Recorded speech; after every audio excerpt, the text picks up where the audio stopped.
తేజోమయ నిజ రూపకరా. LIC policy, health insurance, fixed deposits ఇవన్నీ కూడా మన జీవితంలో రక్షణగా భావిస్తుంటాం కదండి. కానీ అసలైన నిజం ఏంటంటే ఇవన్నీ కూడా మన జీవితంలో కొంత కాలం గ్యారంటీ మాత్రమే.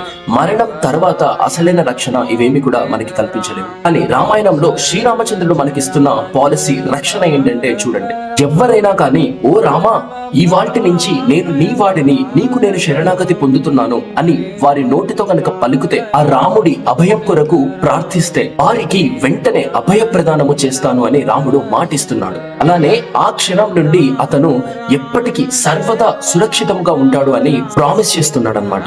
ఈ పాలసీ ఎంత నిత్యమైనదో, శాశ్వతమైనదో చూడండి. వీటికి ప్రీమియం, రెన్యువల్ ఇలాంటివన్నీ ఉండవన్నమాట. కేవలం ఒక్కసారి ఆ శ్రీరామచంద్రునికి శరణాగతి పొందడం చాలు. అందరూ కూడా ఎప్పటికీ శాశ్వతమైన రక్షణ కోసం హరే కృష్ణ కృష్ణ కృష్ణ హరే హరే, హరే రామ రామ రామ హరే హరే అంటూ నామస్మరణ చేయడం మొదలు పెట్టండి. అండ్ మన జీవితంలో తాత్కాలికమైన ఇలాంటి హామీలు కావాలా, లేదంటే శాశ్వతమైన శ్రీరామచంద్రుని రక్షణ కావాలో డిసైడ్ చేసుకోండి. హరే కృష్ణ.